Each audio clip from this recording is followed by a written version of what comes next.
نو د مخلص سړي او په اخلاص سره د کار کولو څه علامتونه او نښې وي. لکه د مخلص سړي او اخلاص والا نیک عمل یو نښه دا وي چې د په عمل کې څه فرق نه راځي. که دی په یو ډکه جلسه کې دی، په یو ډک جماعت کې دی، په یو ډک کلي کې دی، کار کوي، منځ کوي، مثلا ذکر کوي،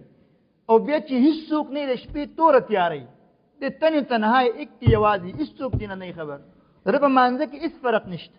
د ده په ذکر کې هېڅ فرق نشته، د ده په نیک عمل تلاوت کې هېڅ فرق نشته، نو دا عمل د اخلاص دی. او که نه چې کله خلک موجود رکوع ډېره اوږده وه، سجدې ډېره اوږده وه، قومه ډېره اوږده وه، او چې کله یوازې دی نو بس په منټونو کې مونځ وکړي، نو معلومه شوله چې د ده مونځ دا اخلاص سره نه و. ګنې بیا ورکې ولې فرق راتللو؟ که الله تعالی دپاره وخو الله تعالی په هغه ډک جومات کې هم موجود دی، شپې په تنهایۍ کې هم موجود دی. حضرت ابو هریره رضی الله تعالی عنه فرمایي چې نبي کریم صلی الله علیه وسلم فرمایي چې ان العبد اذا صلى في العلانیة فاحسن واذا صلى في السر فاحسن قال الله تعالی هذا عبدي حقا. چې کله یو انسان په ښکاره مونځ کوي او ښایسته یې کوي، او بیا چې یوازې مونځ کوي په پټه او ښایسته یې کوي، الله تعالی فرمایي چې دا زما واقعي بنده دی. یو علامت د مخلص سړي دا وي. دویم د مخلص سړي او د اخلاص والا نیک عمل علامت دا وي چې دا سړی د دینی کارونو نتیجه په دنیا کې نه غواړي. لکه مثلا یو سړی دی، هغه داسې کوي چې یو پټی جوړوي، هغې کې غنم اچوي، جوار ورکې اچوي، اوربشي ورکې اچوي مثلا، یا چاول هغې نال کوي. نو دی داسې نه کوي چې بهی دی اوس نن یې غنم وکرل او سبا بیا دی وایي چې بهی اوس زما غنم تیار دي او که نه دي. دا انتظار کوي چې شپږ میاشتې بعد ما ته دې غنمو فصل به میلو شي که خیر وي انشاءالله. نو دغه رنګ یو انسان چې آخرت لپاره کار کوي، دی به داسې نه وایي چې پرون مې خو داسې ښه کړي نن یې ما سره کوي که نه کوي، د ده په رویه کې ما سره فرق راځي او که نه راځي، د ما له عزت او قدر راکوي که نه راکوي. نه بس د نیکي کړې ده او دریاب ته یې اچولې ده. د آخرت په موسم کې به دی بیا غواړي چې بهی اوس ما ته دې ځای کې زما فصل میلاویږي او که نه میلاویږي. دریم علامت دا وي چې مخلص سړی په چا باندې احسان نه جتلاوي. احسان جتلاول اردو دی، پښتو کې ورته موږ اثباتول وایو چې نن دې ورسره کار وکړه، سبا دې ورته وایي چې پرون مې راسره داسې کړي وو که نه. الله تعالی فرمایي چې داسې احسان، داسې صدقه چې هغې پسې رستو تکلیف راځي، د هغې نه ښه دا ده چې بس نیکه خبره وکړه داسې صدقه اړو کومه. او د داسې خلکو د عملونو چې خلکو د تکلیف رسوي او احسان په جتلاوي، هیڅ قدر او قیمت د الله تعالی په دربار کې نشته. الله تعالی فرمایي چې داسې مثال دی لکه یو خویه تیږه وي، ګټه وي، هغې باندې څه ګرد و غبار پروت وي او باران راشي هر څه ته نه یوړي. ستا د عمل داسې بالکل صفا سوتره دی په آخرت کې، هېڅ درته هم نه میلاویږي. یا ایها الذین آمنوا لا تبطلوا صدقاتکم بالمن والاذى. خپل صدقې په احسان جتلاولو سره او تکلیف رسولو سره مه باطلوئ. مخکې د آیت مفهوم دا دی، د هغه سړي په شان چې داسې ګټې وي او هغې باندې ګرد و غبار وي او بیا پې باران وشي صفا سوتره یې کړي. د دې مقابله کې هغه څوک مثل الذين ينفقون اموالهم ابتغاء مرضات الله وتثبيتا من انفسهم، هغه خلک چې خپل مالونه خرچه کوي د الله تعالی د رضا د لټولو لپاره، خپل ځان ثابت قدم ساتلو لپاره، کمثل جنة بربوة، هغې مثال د یو داسې زرخیزه باغ دی چې هغه په یو اوچت غونډۍ باندې وي، اصابها وابل فآتت اکلها ضعفین، چې هغې باندې باران وشي نو هغه خپله میوه ډبله ورکړي، وچندو پورې ورسي، چې الله تعالی چاله غواړي والله یضاعف لمن یشاء، څومره چې ورله غواړي دومره ورله زیاته کړي. او که باران پرې ونه شي نو دې باندې شبنم وشي، څه ورته وایي پښتو کې پرخه پرې وشي نو بیا هم هغه باغ پاتې شي. نو مطلب دا دی که تا په اخلاص سره عمل وکړو نو هغه به تا ته په آخرت کې ډېر څه در نصیب کړي، او که اخلاص سره نه و نو خویه ګټه به د آخرت کې په لاس باندې راشي. الله تعالی دې هېڅکله زموږ عملونه داسې نه کړي چې موږ دلته ستړي یو هلته موږ ته بیا اسم میلو نه شي.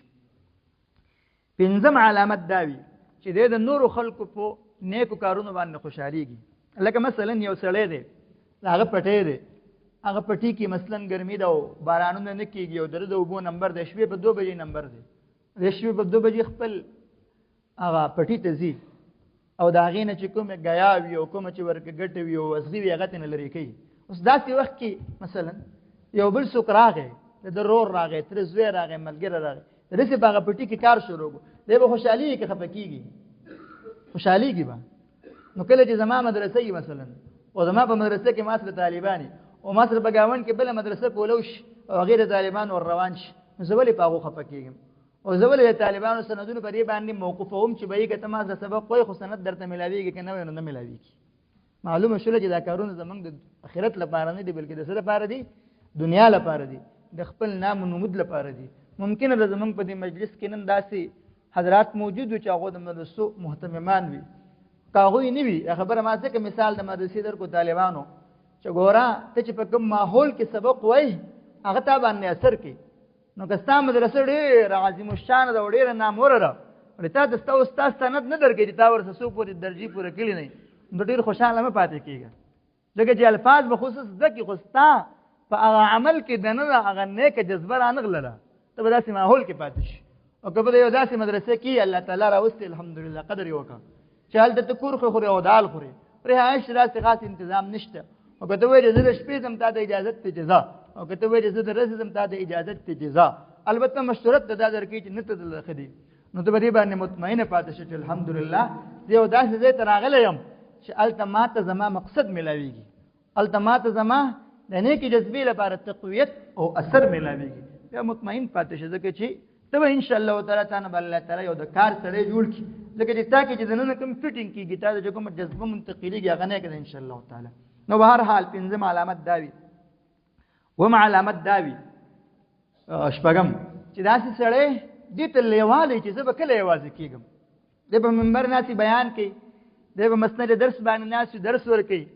دی خلکو ته ناست وي د هغو د اصلاح او ارشاد کار کوي خو زړه کې دی چې کله به زه یوازې کېږم او زه به د الله تعالی ذکر کوم او عبادت به کوم که داسې نه وي دلته خلکو ته 2 ګنټې بیان وکړو هلته لاړو ودش او سهار مونځ هم نه کو نو معلومه شوله چې دا کار د الله تعالی د رضا دپاره نه و د دې مثال داسې وي لکه مثلا یو سړی دی او د هغه یو محبوب دی او معشوق دی د ده ورسره محبت دی او هغه د یو کار لپاره ولګي چې هغه ځای ته لاړ شه او دا کار وکړه دی چې په لارې ځي هم هغه محبوب په زړه کي هلته چې بیا لګي هغه کار کي هم هغه محبوب په زړه کي بیا دې ته لیوالی چې کله به دا کار ختمېږي زه به خپل محبوب ته واپس کېږم نو که کله کار په اخلاص سره دی الله تعالی د رضا دپاره دی نو دی وایي چې زه به کله الله تعالی سره یوازې کېږم او بل علامت دا وي چې دی همیشه دپاره یېرېږي چې یاره دا کار مې وکړو الله تعالی به قبول کړي او که قبول به یې نه کړي لکه یو بادشاه چاته وي چې ته ما ته خوراک پوخ کا زبردست که مې خوښ شو میلمه مې دی ملګری مې دی د هغه خوښ شو ډېر انعامات به درله درکړم که مې خوښ نه شي بیا دې قتلوم نو دی به څومره زیاته خواري او محنت کوي څومره به ځان ستړی کوي او وایي چې کله بادشاه ته پیش کوي نو څومره به یېرېږي چې بادشاه له به خوند ورکړي او که ور به نه کړي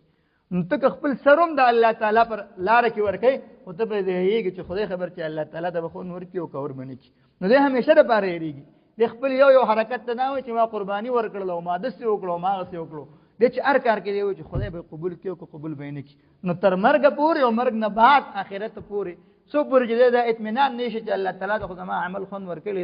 دی په یره کې پاتې کېږي د اخلاص باندې خو ډېر تفصیلات کې وخت ختمېږي او بس مختصره خبره دا ده چې موږ له خپل عملونه درست کول پکار دي او هر عمل کې موږ له نیت خالص د الله تعالی رضا ګرځول پکار دي کله که سړي په زړه کې نور ارادو باندې سړي یو کار شروع کوي پلان کې ماته نه کوي پلان کې د خوند ورکم نو لږ دا سوچ سړی وکړي چې یاره یو څو ورځ بعد به خو نه دی نه به زه یم دی به هم په قبر کې پروت دی زه به هم په قبر کې پروت یم نو ولې د لپاره زه ځان ستړی کړم او اصل د اخلاص باعث او محرک په هر کار کې محبت وي بطور مثال یو کوم څیز چې د سړي محبوب شي هغې ته انسان مخلص شي لیټرین دی تا چې کله ضرورت نه ته تصور کوي نو خو سړي ته خوند نه ورکوي خو مثلا یو سړی دی د هغه خېټه خراب وشو په خېټه کې سخت درد دی نو په داسې وخت کې دته لیټرین نه علاوه بل څه شی په یاد کې پاتې کېږي نه پاتې کېږي یو چې خدای کله به لیټرین ته وررسېږم که شپه یې که ورځي که څوک ورته ګوري او که نه ګوري خدای وایي چې زه په څه طریقې سره لیټرین ته ورسېدلی ولې چې دې وخت کې د ده غرض او محبوب شی څه شی ګرځېدلی لیټرین ګرځېدلی الله تعالی د خپل ځان زموږ محبوب کړي کله که د الله تعالی ذات زموږ محبوب شو بیا زموږ ټول عملونه مخلص دي نو الله تعالی سره محبت پیدا کولو کوشش هغې دپاره یو خالص توحید خپلول د الله تعالی د شاعرو احترام کول جماعت دی قرآن دی جماعت موږ ډېره بې ادبي کوو ځکه چې موږ ډېر تعلق د جماعت سره ورکوي قسم واچول قسم اویل کمور کې بالټه کې خودلو کون کې صابون کې خودلو کمور کې غیبت وکړو چې سم وکړو پروا هم نه چې په وجره کې هم په جمعات کې مالنګ دا الله تعالی کور دی نو جمعات قران اذان نبی کریم صلی الله علیه وسلم پیغمبران د الله تعالی ولیان د دې سيزونو احترام او الله تعالی ډیر زیات په کثرت سره یادول او د ګناهونو نه ځان ساتل او داسې ماحول کوم چې موږ د الله تعالی را کړی دی یا بل داسې نیک ماحول وي هغه ماحول کې مستقل خپل وخت لګول او هغه ماحول قدر کول دا هغه اسباب وي چې به دې د الله تعالی محبت نصیب شي الله تعالی محبوب شي نو خپل په خپل هر عمل د انسان د الله تعالی لپاره شي اخلاص ورکې پیدا شي معاشرت نه هم خوشبودار شي د خپل ذات هم خوشبودار شي او آخرت کې هم دته به انتها بدلې مې شي الله تعالی دې په خپل فضل او کرم سره موږ ته خپل محبت را نصیب کړي زموږ ټول عملونه د شریعت مطابق کړي او هر عمل زموږ د اخلاص نه ډک کړي او الله تعالی دې زموږ عملونه د ځای کېدلو نه وساتي واخر دعوانا الحمد لله